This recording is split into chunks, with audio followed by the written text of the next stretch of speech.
Dahulu kala, ada sepasang suami istri bernama Ki Ageng Sinawang, dan Raden Ayu Saraswati yang memiliki bayi laki-laki, bernama Menak Sopal. Tidak seperti umumnya bayi-bayi yang lainnya. Ketika sedang tidur, Menak Sopal mengeluarkan sinar terang. Sampai-sampai orang tuanya meyakini kelak dia akan menjadi orang hebat. Dugaan tersebut ternyata benar. Saat Menak Sopal sudah dewasa, dia menjadi orang yang suka menolong, dan memiliki kemampuan berubah wujud. Suatu hari, masyarakat di sekitar Padepokan Sinawang tempat tinggalnya sedang dilanda masalah besar, yaitu kesulitan air. Karena masalah ini, masyarakat sering rebutan air di sepanjang Sungai Bagong. Hal tersebut lantas membuat hati Menak Sopal prihatin dengan keadaan masyarakatnya. Menak Sopal pun segera mencari solusi, dengan menelusuri Sungai Bagong tersebut sampai ke hulu sungai, dan membendung bersama dengan pemuda-pemuda sungai itu, agar air tertampung dengan maksimal, dan bisa digunakan masyarakat sekitar.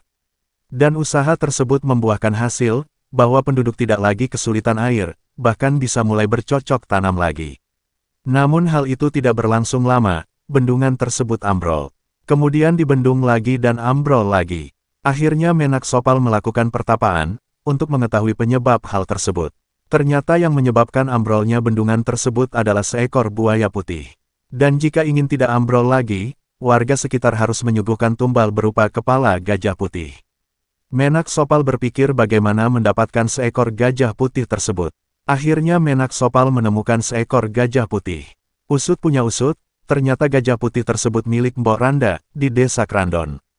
Menak Sopal pun bergegas berangkat, dan menemui Mbok Randa. Setelah sampai di rumah Mbok Randa, Menak Sopal menjelaskan niatnya, bahwa ingin meminjam gajah putihnya, selama 3 hari. Dan menyampaikan bahwa, Padepokan Sinawang bertanggung jawab penuh atas hal ini. Mbok Randa pun mengizinkan gajah putihnya dipinjam Menak Sopal.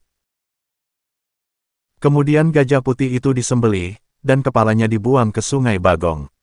Kemudian dilanjutkan pembangunan bendungan, oleh penduduk sekitar Padepokan Sinawang. Bendungan pun berhasil dibangun dengan kuat dan kokoh. Setelah 3 hari berlalu, Mbok Randa setiap hari menanti-nanti gajah putihnya kembali. Tapi harapan itu tak jua terwujud. Hingga Mbok Randa, dan penduduk mendatangi Padepokan Sinawang. Dalam perjalanan ke Padepokan, Mbok Randa bertemu dengan Menak Sopal. Mbok Randa pun menagih janji Menak Sopal untuk mengembalikan gajah putihnya. Menak Sopal pun menjawab dengan jujur bahwa gajah putihnya sudah disembelih, dan kepalanya dibuang ke Sungai Bagong, untuk syarat pembangunan bendungan. Namun Mbok Randa, dan penduduk pun tidak mempercayai jawaban Menak Sopal. Akhirnya Menak Sopal dikejar dan lari hingga terjun ke bendungan. Karena tidak berhasil menangkap Menak Sopal, Mbok Randa dan penduduk melanjutkan perjalanan ke Padepokan Sinawang.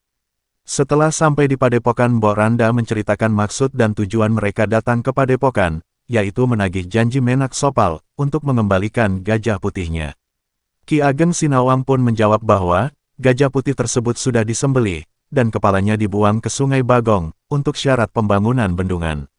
Mbok Randa pun akhirnya mengikhlaskan kejadian tersebut. Dan Ki Ageng Sinawang berjanji kelak jika padepokannya ramai, dia akan menamakan padepokannya Teranging Galih, atau arti dalam bahasa Indonesia, terangnya hati. Dan sekarang, disingkat Trenggalek, yang posisinya di Jawa Timur.